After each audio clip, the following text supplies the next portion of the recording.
Hey guys, it's been the Coin Geek at Old Pueblo Coin, and if you are a longtime collector of world coins and you've been wondering if it's time or if it's worth the while to get them certified, hopefully this video will help you understand a little bit better some of the material you may or may not have and what you're looking at when it comes to putting the money into getting them certified. So this large cent from Canada we sent in, and it came back in MS62 brown. Now it's not an expensive coin, but in this market, it's probably a $40 or $50 coin. So if you send the coins off to NGC, who is the company that we use this time, you are currently looking at a very long delay. It took us 4 months to get these back, but you're also looking at about $20 to $25 a coin to get them certified. Now, you may say, well, $25 on a $50 coin doesn't sound like it's worthwhile, but I did open stating, hey, for those of you who are longtime collectors, I know a lot of guys who've been collecting Canadian coins for 30 or 40 years, and they're probably into coins like these for, $5 or less, right? So really an inexpensive coin. I'm going to show you another coin that's actually the same date, 1911. This was a funny thing because these two coins we actually got in together, and they have a very similar overall look to them. So naturally we thought, well, these two coins probably have kind of a similar grade. This one's got a little bit of some stuff going on the surface. And the irony on this is that NGC said altered color. They didn't even say questionable color. They came out and said, no, that color is not right. They actually said the color is altered. So interesting coin because, actually it has quite a bit of different things going on the surface, which makes me think that it hasn't been altered in any way, because if they altered it, it definitely didn't help clean up the surface. But they are saying altered color. They're not saying that it's been cleaned. So very interesting, little bit of a lighter brown color to it that they're calling altered color. Next up, we have another large cent, this one a penny from Great Britain, another coin that has really a pretty sharp look to it. I really like these older British pennies when you get them in high grade, and they have a little bit of that minty red luster to them. Just a nice looking coin overall. This is a coin that they NGC called MS63 brown. It's another coin that in this grade, it might be a $70 coin that somebody might be into for $5 or $10. If they bought it a long time ago. And to be honest with you, I still know Canadian and British dealers or people who they treat these coins that way. You can buy coins like these fairly cheap sometimes. And of course, a little trick of the trade is that oftentimes if you buy a British coin from someone who's more of an American dealer, you're oftentimes more likely to get a good deal on it. So sometimes if you go the counter current, you go against the grain with where somebody specializes and you go the other route, sometimes that's where you get the best deal. $1946 from Canada, and a little bit of a proof-like finish to this coin. Just a little bit of that mirror finish going on there. I don't know if you can see it or not. Intriguing, of course, they've got this coin, in my opinion, certified backwards, because I think, you always want to put the date out front. But they put the king out front, MS61. This one, it was harder for me to ascertain the current market value on when I was looking it up. Probably $150 to $200 coin. Once again, a coin that if it's in an old collection, I've seen coins like this where the holders have numbers on them like, $10 or $15. And so it is the type of coin that you can spend $20 or $30 on and get certified, as long as it makes the grade, of course. Now, that's always the caveat. You want to make sure that it's nice enough. But I had this group of Canadian coins that I felt, even if they're not expensive coins, we'd go ahead and send them in on the slow boat. We'd send them in on the slower grading and the less expensive grading, and just wait for them to come back and see how we do. So this 1902 H mint mark Canadian 10-cent piece came back AU55.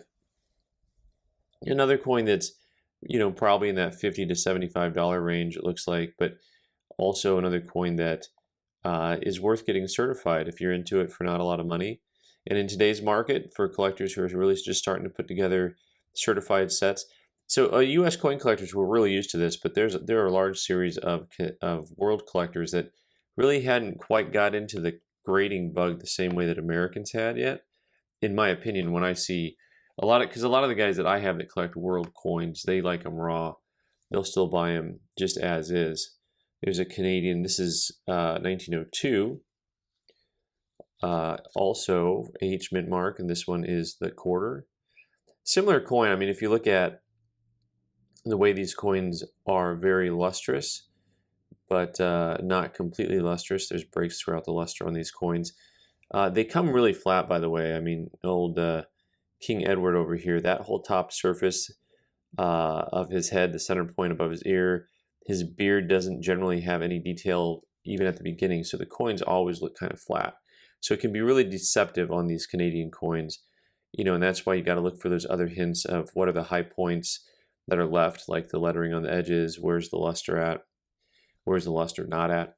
AU53, this coin's also probably $100 plus coin that someone in an old time collection, someone probably has in for a fraction of that price.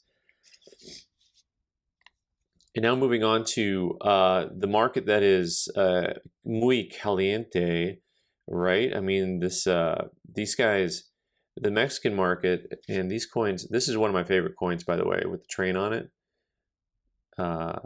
Beautiful, beautiful coin, 1955 peso from Mexico.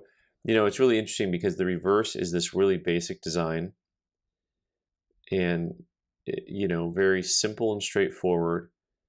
And then on the obverse, you've got this train with palm trees, and it's really, really busy. And then the date is kind of hidden up there in the sun again, 1950.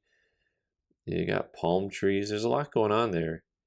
A lot going on there. And so, but these are among my favorite coins. This one they called MS65. And man, I used to remember, silver was $5 an ounce, and these things were trading at $15 to $25, and I was like, man, those are cool. I used to buy them up a little bit here and there. I still don't have them. I should. Well, I've got this one, but this is a coin that probably will trade for over $200 now. And I think of all the ones that I had for 15 or 20 bucks, that if I had waited for the market to take off, I would have done pretty good. Another coin that's a similar storyline. So these 1949 onzas, this is the first year on the onza. These guys, they used to trade a lot of times in the $30 to $50 range when silver was cheap, when silver was $5 an ounce. When silver was cheap. So silver's in the low 20s right now. So if you watch this video in 10 years, you're like, I wish it was in the 20s. What a great deal. Back in 22. So this is one of my favorite coins because it's got that really beautiful coin press on the front. If you didn't know it, that's what this is. It's a coin press. And overall, just a lovely design. Also, there's something to be said for designs when you have a lot of open space. And it's really an effective use of the space sometimes. They called this an MS64.